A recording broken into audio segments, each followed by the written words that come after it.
Hey guys, I'm back with another video. Here today ain't no regular video. Today we're reacting to a new channel called ReignBot.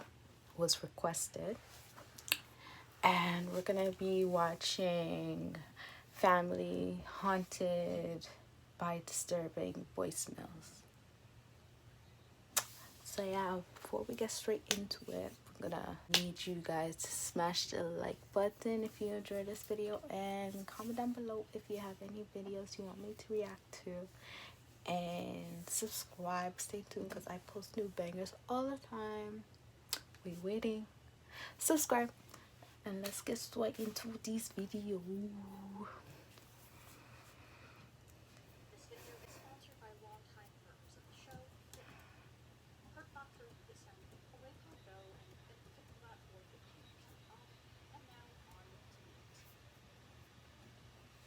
For many, true horror is when a place of sanctuary gets infringed upon, especially by a stranger or, even worse, someone who wishes to do us harm. The first place to probably come to mind here would be our homes or our bedrooms. Imagine someone breaking in while you sleep, or even worse, living right under your nose. With that said, what if an intruder wasn't necessarily haunting you physically, but instead doing so from a distance? There's no denying that these days our phones are a part of us. No matter how much we would like to deny it, in many ways they become extensions of our very being, and to lose control of them could mean destabilizing our entire lives and mental well-being. The constant paranoia would be exhausting. We'd never know if we were being watched or listened to, maybe even having our locations tracked. Imagine, and you have your location off, but they have the technology to activate that location of where you are. That is crazy.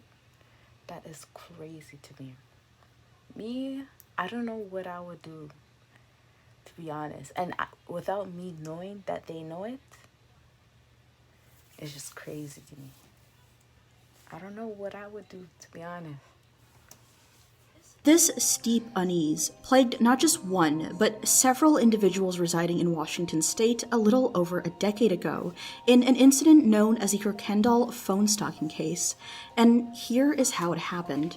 What would eventually morph into a tangled web involving dozens of people all started with one family, the Kirkendalls. In February of 2007, the family began receiving strange messages from an unknown caller, ID'd only as restricted. At first, the comments made by the caller seemed juvenile, something a teenage boy might assume passes for legitimate comedy, but it didn't take long at all for things to take a dark turn. But for me, if it was me, I'm like the opposite, to be honest. Me, when it comes to calling me and stuff, I do not I'm not around my phone like that. I don't like talking on the phone for long. I don't like texting. Ever since this quarantine and this pandemic, I'm just over it. I'm just ready to just text you and say, let's go, let's meet somewhere else. Not text and say, oh yeah, da, da, da, da, da, da, da. No, me, I'm over that. I'm done. I'm just ready to be like, okay, let's meet up at 8. Boom. Talk to me in person, not on the phone. So me, this won't, I could tell you now, I be getting so many spam calls and stuff. It's just so annoying to me. Most of the times my phone is on mute due to all the spam calls I used to get. So I'm just used to having my phone, having my phone muted, because I don't have time to be answering these spam calls. Most of the time, sometimes I always block them, but other times I'm over it. So yeah. The messages became more and more volatile and even threatening. The caller or callers would deliberately intimidate the family and make them question their safety. And to make matters even worse, it seemed like whoever was doing this actually had some bite to back up their bark. According to local coverage in the News Tribune, the attackers quite literally had their eyes on the family, presumably hacking into their phones' cameras in order to spy on their Now, this is some next level of spying. What? Not only tracking their location, but activating their cameras? That is just mud. The technologies nowadays is just getting crazy, going overboard. And now we have robots. People could hack in those. Really good hackers could low-key hack in those and make them robots turn into some next situation that we don't need. But for this to happen on people's phones, their cameras, it's just crazy. Every move. At one point, they received a message in which the caller described the clothing worn by Courtney, the household's 16-year-old daughter. And believe it or not, it gets even worse. The Kirkendalls were not only being watched, but were also being recorded. Their own conversations often sent right back to them in the form of voicemails, which the family would receive almost daily. At some points, the harassment even escalated to the point where the family might have actually been in physical danger. They reported hearing, quote, banging and screaming at their windows at night on more than one occasion. As anyone would, the Kirkendalls went to the local police to report the ongoing harassment, but instead of a solution, they were met with a bizarre twist. When the restricted number was traced, it led back to Courtney, the very girl who was supposedly being spied on via her phone camera by some clandestine creep.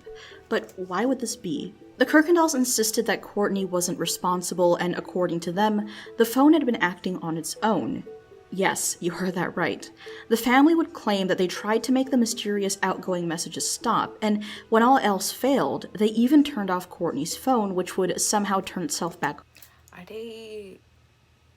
Oh my god. So, regardless if you turn it off and leave it off, it's gonna turn back on by itself. That hacker has some ways to... That is weird. Me, if it was me and I turn off the phone, I would leave it on until it dies, until the battery dies, so that it can't go back on, you know? So on again. In fact, the family was so convinced that someone else was doing this that they themselves volunteered a cash reward for anyone who could help expose their stalkers. It goes without saying that police, on the other hand, were skeptical, and many simply pointed the finger at the teenage girl, but as this was going on, more trouble was brewing elsewhere. The nearby Price family had also been enduring the same harassment, presumably due to their relation to the Kirkendalls, as the two mothers of the households were sisters. The pair found themselves in a joint effort to make the calls stop and to clear Courtney's name. After all, she seemed to bear the brunt of the attacks. The mother and aunt at one point decided to pay a visit. So not only her family, but her sister's family too? It's probably somebody they knew. Or they probably easily search up on Facebook their relatives and this hacker is crazy. To police to follow up on the investigation, and that's when they received yet another message. This time, the voicemail contained their conversation with detectives, a clear dismissal by whoever it was. What if it's by their phones? The hacker, since the hacker knows how to control the camera, the monitor on the phone, what if he could control the mic on the phone as well that they're bringing into the police station and all? What if? Was listening in on them. By this point, Courtney's runaway phone had continued sending out messages even beyond the boundaries of the family. According to further reports by the News Tribune, Courtney's friends also received some degree of these bizarre messages. It seemed like anyone who was in her contacts list was being targeted, and at one point, the bullseye landed on one Taylor McKay, Courtney's friend and next-door neighbor. Soon enough, the messages would spread to the entire McKay family, and so would the threats. At one point, Mrs. McKay claimed that she'd been slicing limes in her kitchen, and that's when she received a message stating, quote, "I prefer lemons." Another family, the Zimmermans, had heard about all the chaos surrounding the community and offered their sympathy, which seemed to cause them to be targeted as well. This time, the caller made inappropriate comments towards the household's teenage daughter, Kayleen, whose phone was supposedly later hacked into. From there, a photo was downloaded from the phone and emailed directly to the girl's mother. Perhaps worst of all for the Zimmermans was one episode in which the father of the family claimed to hear a suspicious noise coming from near Kayleen's room, and there he found a window busted in and a nightstand tipped over. Now, luckily, their daughter wasn't home at the time, and needless to say, she could have potentially dodged a bullet here. As the months continued to go by, the disturbing incidents continued. At one point, for example, while Courtney was out babysitting, the hackers managed to call the cell phone of the child she was meant to watch over. This was clearly crossing the line even more than it already had. Again, local law enforcement was stumped and pretty obviously convinced that this was entirely a hoax.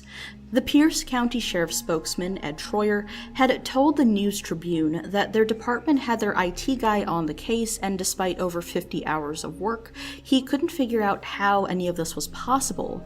Likewise, a Sprint representative by the name of Matt Sullivan also told the paper that in essence, no tech capable of such a thing even existed. Now, what I just said is a bit questionable, and I'm willing to bet that most of you are hitting that doubt button hard enough to break your tables in half, and security expert and consultant for US Congress James Atkinson would absolutely agree with you. Atkinson explained to the News Tribune that what had happened here was not only plausible, but also, quote, "You do not have to have a strong technical background for someone to do this. They probably have a technically gifted kid who is probably in their..." That's what I'm saying. It's probably somebody in the neighborhood trying to fool around, because if they know where they live too, like, how would they start it? Like, what, out of nowhere, like random neighborhood, they fall into this person, the first victim? They must know somebody to make them start off this thread. This hacker is crazy though. Hackers had jumped into the next neighborhood, to the other neighborhood across the street, and they know this person, but they don't know who. Neighborhood. And to ABC News, he stated, "You can take photographs remotely, you can track the person's position, you can figure out where their phone is. Most cops have no idea how this is done." Now, having said all this, this only means that it's possible for this to have been the work of an outside entity, maybe even a classmate of Courtney, but even so, why? Some speculated that this might have been a form of cyberbullying directed at the girl, but if so, then why? That's what I'm saying. It's probably somebody in the neighborhood that goes to the school that she goes to. Probably. I don't know. Most likely. Bother with the dozens of other people. I suppose teenage boredom could explain anything, but regardless, what happened here most likely violated several laws, everything from the obvious harassment all the way to wiretapping, and not to mention the several times where the victims claimed the stalkers appeared at their homes. Now, if this was all done by Courtney, it somehow makes less sense, and to add to the mystery, it almost seems like it couldn't have been her, because at one point her phone had been taken away for the investigation, and lo and behold, her number still sent out messages. With that in mind, it does seem way more likely that her phone wasn't actually the device used to send the voicemails. Overall, the Kirkendall family had replaced their cell phones and opened new accounts several times, but nothing stopped the attacks. Again and again, they continued to pour in, and what made them eventually stop is actually unclear. Reporting on this story seems to dry up around mid-2007, so we can assume that the calls stopped, but as for why, well, it's possible that the Kirkendalls themselves don't know the answer. Regardless, it's the concept here that's chilling. Whether this was real or a massively convoluted hoax involving the participation and silence of dozens of people, we all fear the idea of being watched or spied on, our privacy being invaded. And what's even scarier is... Oh, so the technology wasn't really as booming as it is today. So, that's interesting. Very, very interesting. Is that this took place way back in 2007, and since then, stories like this have only become more prominent and easier for sketchy individuals to make a reality.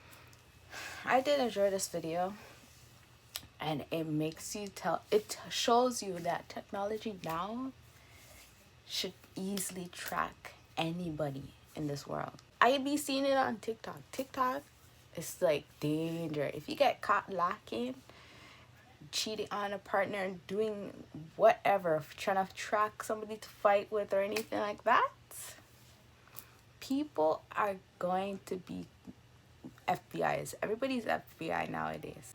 Their house, their school, where they live.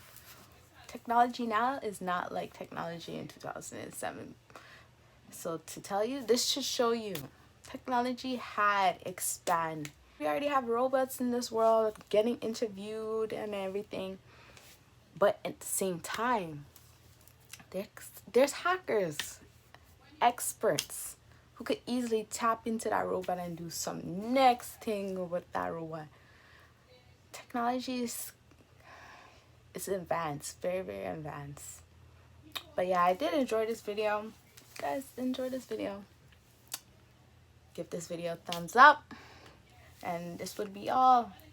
Subscribe and stay tuned. I'll catch you guys in the next one. Bye.